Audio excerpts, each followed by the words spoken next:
नमस्कार, अतुल तिवारी नाम है हमारा और आप देखना शुरू कर चुके हैं संविधान। भारतीय संविधान की ओर हमने जिसमें हमने अपना रास्ता तय करना शुरू किया था, उसमें हमने संविधान सभा को देख लिया था। उसके बाद में हमने प्रस्तावना को देख लिया था। फिर उसके बाद में हम जो है मूल अधिकारों की ओर चल रहे थे। उसमें हमारी 2 क्लास हो चुकी है। आज ये हमारी तीसरी क्लास है और हम इसमें पढ़ना स्टार्ट करेंगे। मूल अधिकारों में अनुच्छेद 16 को पढ़ेंगे, अनुच्छेद 17 को पढ़ेंगे और अनुच्छेद 18 को पढ़ेंगे। अनुच्छेद 16 को जो हम पढ़ने वाले हैं, इसमें दिया हुआ है लोक नियोजन के विषय में अवसर की समानता होगी। लोक नियोजन मतलब कि जैसे भी कोई भी गवर्नमेंट वैकेंसी निकलती है, गवर्नमेंट की ओर से कोई भी नोटिफिकेशन आता है, उसमें आपको नौकरी दिए जाने का प्रावधान किया जाता है, तो उसके विषय में सभी नागरिकों को, यहाँ पे बात है नागरिकों की, ना कि व्यक्तियों की। इसमें केवल जो भारत के नागरिक हैं, जिनके पास भारत की सिटीजनशिप है, वही भाग ले सकते हैं। तो उन सभी नागरिकों को समान अवसर दिया जाएगा, किसी के भी साथ भेदभाव नहीं किया जाएगा। यही कहता है अनुच्छेद 16।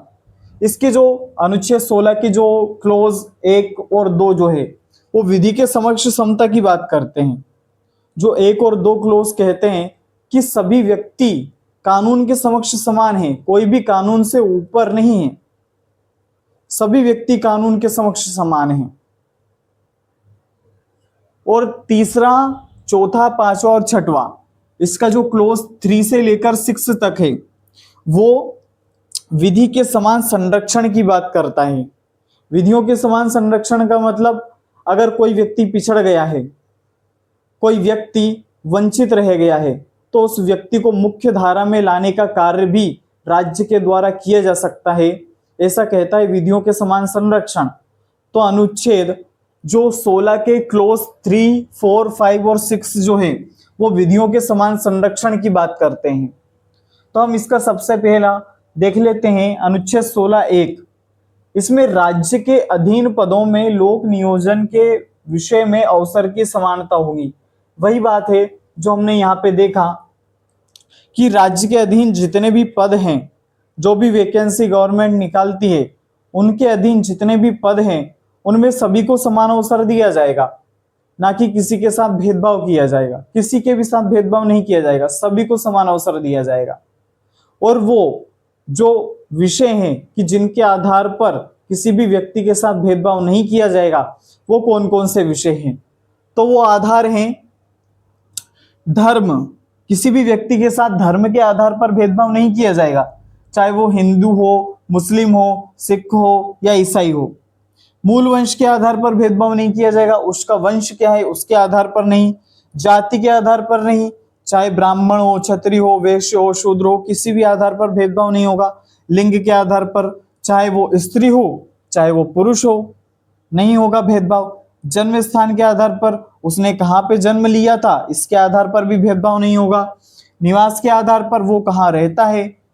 उसके बाद में उद्भव के आधार पर, उसका ओरिजिन कहाँ से हुआ है। तो इन 7 आधारों पर किसी भी व्यक्ति के साथ भेदभाव नहीं किया जाएगा। यह कहता है अनुच्छेद 16 का सब क्लोज 2। क्लोज 2। अब हम देखते हैं कि क्लोज 3 क्या कहता है इसका, अनुच्छेद 16 का। तो यह कहता है कि संसद किसी विशेष राज्य या केंद्र शासित प्रदेश में रोजगार के लिए स्थानीय निवास को अनिवार्य करने वाला कानून बना सकता है। इसका मतलब क्या हुआ? जो राज्य है, यहाँ पे राज्य की बात है। अनुच्छेद 12 में जो हमने राज्य की परिभाषा देखी थी कि उसमें राज्य में कौन कौन शामिल है, केंद्र सरकार, संसद, राज्य विधानमंडल, संसद और अन्य जो सरकारी प्राधिकारी है वो शामिल होते हैं उसमें। और भी थे जो हमने देखे थे। तो उसमें इसमें कहा गया है कि जो संसद है, यहाँ पे बात की गई संसद की। तो जो संसद है, मान लीजिए अगर कोई राज्य है या कोई क्षेत्र है, तो अगर उसमें कोई व्यक्ति पिछड़ गए हैं, आर्थिक रूप से पिछड़ गए हैं, सामाजिक रूप से पिछड़ गए हैं, तो राज्य ये प्रावधान कर सकता है कि जितनी भी वहां की वैकेंसियां हैं, जितनी भी वहां पे सरकारी जॉब्स निकलती है या कोई पद खाली हैं, तो उन पर जो स्थानीय लोग हैं उनको ही आरक्षण दिया जा सकता है। वही लोग वहां के पदों पर अपनी दावेदारी फिक्स कर सकते हैं, कोई और नहीं। तो ऐसा प्रावधान कौन कर सकता है? संसद कर सकती है। यहाँ पे विधानमंडल की बात नहीं है कि वहां का जो विधानमंडल है या वहां की जो विधानसभा है वो ऐसा प्रावधान कर सकती है, ऐसा नहीं है। केवल संसद को ही ये अधिकार प्राप्त है। इसका सब क्लोज 2 कहता है, अनुच्छेद 16 का क्लोज 4 कहता है कि राज्य पिछड़े वर्गों के लिए, उसमें एससी और एसटी भी शामिल है, इनके लिए लोक नियोजन में आरक्षण का प्रावधान कर सकता है। कोई भी पिछड़े वर्ग हैं, चाहे ओबीसी है वो, चाहे एससी है, चाहे एसटी है, अगर उनके लिए आरक्षण का प्रावधान करना है तो वो राज्य ही कर सकता है। तो ये कहता है अनुच्छेद 16 का क्लोज 4 कि जो भी आर्थिक रूप से पिछड़ गए हैं, जो भी पिछड़े हुए वर्ग हैं, उनके लिए लोक नियोजन में आरक्षण का प्रावधान किया जा सकता है। अब इसमें 2 सब क्लोज हैं। अनुच्छेद 16(4) में 2 सब क्लोज हैं, 16(4)A और 16(4)B, 16(4) और 16(4)ख। 16(4) का कहता है कि एससी और एसटी के लिए पदोन्नति में आरक्षण का प्रावधान किया जाता है। एससी और एसटी के लिए, एससी और एसटी के लिए जो पदोन्नति है, जो प्रमोशन होता है उनका, उसमें भी आरक्षण दिया जा सकता है लोगों को। ऐसा प्रावधान करता है अनुच्छेद 16(4) का ए। और अनुच्छेद 16(4) का बी यानी कि ख, ये कहता है कि जो बैकलॉग जो पद रह गए हैं, बैकलॉग से संबंधित उन पदों को आगे बढ़ाया जा सकता है। ऐसा कहता है अनुच्छेद 16(4) ख। बैकलॉग पद क्या होते हैं? मान लीजिए एससी और एसटी के लिए कोई पद आरक्षित थे, मान लीजिए उनके लिए 100 वैकेंसी निकली इस साल, लेकिन उनमें से 80 लोग ही एलिजिबल हुए, 20 लोग तो रह गए, यानी कि 20 पद खाली रह गए। तो वो जो 20 पद हैं वो अगले साल जो वैकेंसी आएगी उसमें इंक्लूड होके आएंगे, और ये जो एससी एसटी के लोग हैं वो ही उन पर फॉर्म भर सकते हैं। ऐसा प्रावधान कहता है अनुच्छेद 16(4) ख। 16(4) ख तो ये बात करता है बैकलॉग पदों को आगे बढ़ाने की। अनुच्छेद 16(5) अनुच्छेद 16(5) कहता है कि किसी विशिष्ट धर्म का व्यक्ति अपने धर्म से संबंधित पदों को धारण कर सकता है। अनुच्छेद 16(5) क्या कहता है कि कोई धर्म है, कोई विशिष्ट धर्म अपना, उसका कोई व्यक्ति अपने धर्म से संबंधित पदों को धारण कर सकता है। मान लीजिए वो कोई धर्म है, चाहे हिंदू धर्म है चाहे मुस्लिम धर्म है। मान लीजिए अगर हिंदू धर्म है और अगर हिंदू धर्म से संबंधित पदों पर कोई हिंदू ही अपनी दावेदारी को महत्व देता है, कोई हिंदू ही अपनी दावेदारी फिक्स करता है, तो उस आधार पर किसी भी अन्य धर्म के जो व्यक्ति हैं उस पर अपनी दावेदारी फिक्स नहीं कर सकते। उस मामले को लेकर सुप्रीम कोर्ट नहीं जा सकते, क्योंकि ये राज्य ही कहता है कि अगर किसी भी व्यक्ति का कोई धर्म है तो वो अपने धर्म से संबंधित पदों को धारण कर सकता है, ना कि किसी दूसरे के धर्म से संबंधित।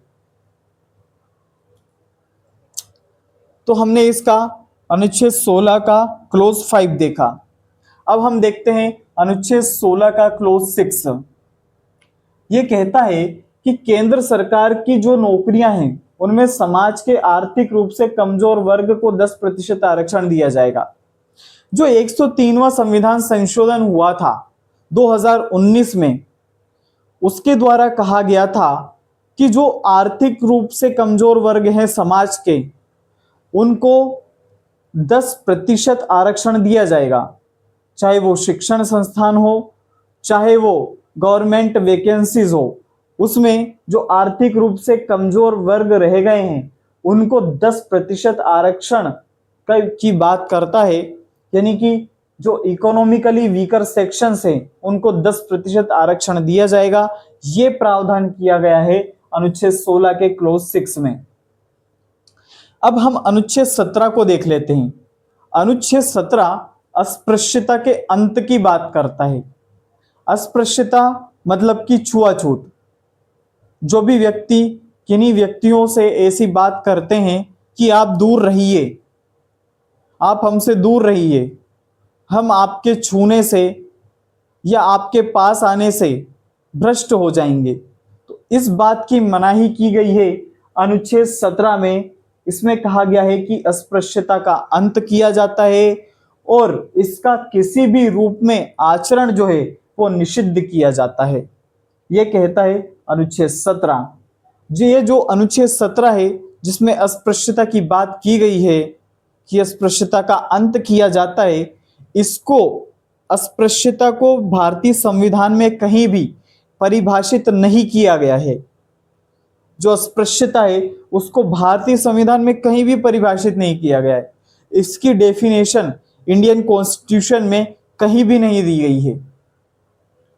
यह कहीं भी नहीं बताया गया है कि अस्पृश्यता होती क्या है। अनुच्छेद 18 को देख लेते हैं हम। इसमें उपाधियों के अंत की बात की गई है, यानी कि कोई भी व्यक्ति उपाधि धारण नहीं करेगा। और वो कौन कौन सी उपाधि है जिसको धारण कर सकता है लेकिन किन्हीं को धारण नहीं कर सकता? तो मात्र जो व्यक्ति है, जो भारत का नागरिक है, वो केवल शिक्षा और सैन्य से संबंधित जितनी उपाधियां होती है केवल उन्हीं को धारण कर सकता है। उनके अलावा किसी भी उपाधि को भारत का नागरिक धारण नहीं कर सकता। यही बात करता है अनुच्छेद 18 का क्लोज 1। ये कहता है कि राज्य द्वारा किसी भी व्यक्ति को सैन्य क्षेत्र, जो सेना से संबंधित क्षेत्र है और जो शिक्षा से संबंधित क्षेत्र है, उनको छोड़कर कोई भी उपाधि नहीं दी जाएगी। किसी भी व्यक्ति को सैन्य क्षेत्र और शिक्षा क्षेत्र को छोड़कर कोई भी उपाधि नहीं दी जाएगी।